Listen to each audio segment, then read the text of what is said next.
Solo, a Star Wars story, is the fourth Star Wars movie in less than 3 years. The question is there quality along with the quantity? When it comes to Solo, the answer is, for the most part.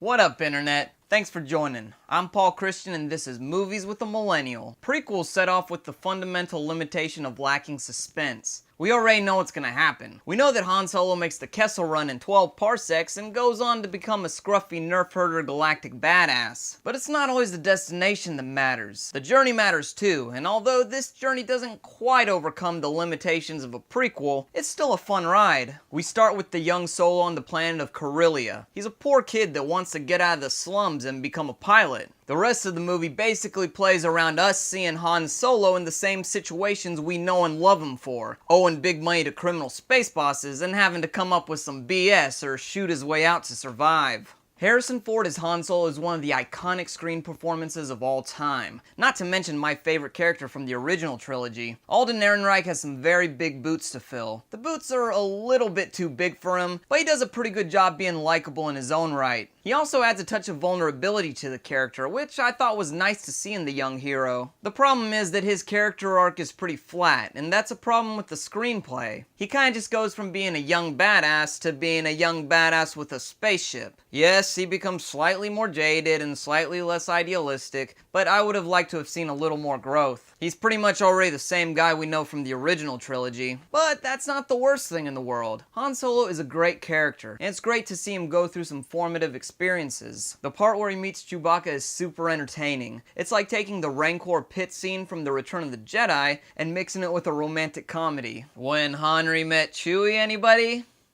Anybody?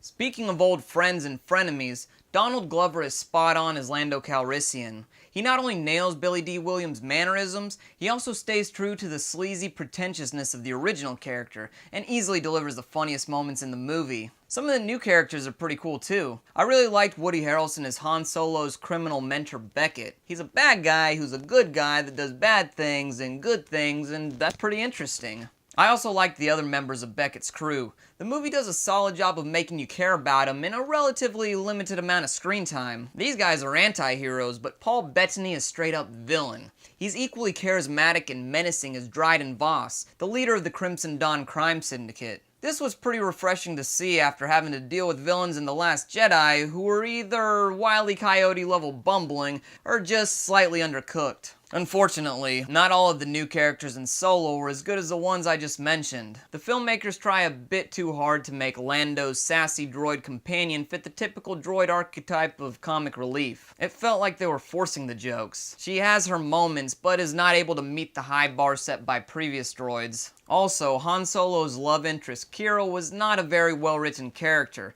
and that's unfortunate because Emilia Clarke is one of my favorite actresses. I love what she does on screen, but I don't love this character. Her evolution from what we see at the beginning to what we see at the end does not add up. I wish the writers would have given her a character arc that was more believable. The action scenes range from mediocre to pretty darn good. They didn't have the grittiness that I enjoyed so much in Rogue One, and the CGI looks a lot more like CGI. Also, unlike other Star Wars movies, the fate of the universe is not at stake in this one. That, combined with the above-mentioned limitations of a prequel, killed off a lot of suspense. Having said that, the train heist scene was excellent, and I really enjoyed the parallels between the trench warfare at the beginning of the movie and real-life conflicts such as World War I. Very topical. Solo gets 3 out of 4 stars. I just listed a lot of things that were wrong with this movie, but at the end of the day, I had fun watching it, and that's what matters. I really should give it 2.5 stars, but my nostalgia for the Star Wars franchise compels me to bump it up a notch. My emoji walking out the theater was the grinning, squinty face. The Force is strong with the last scene. It was both funny and educational.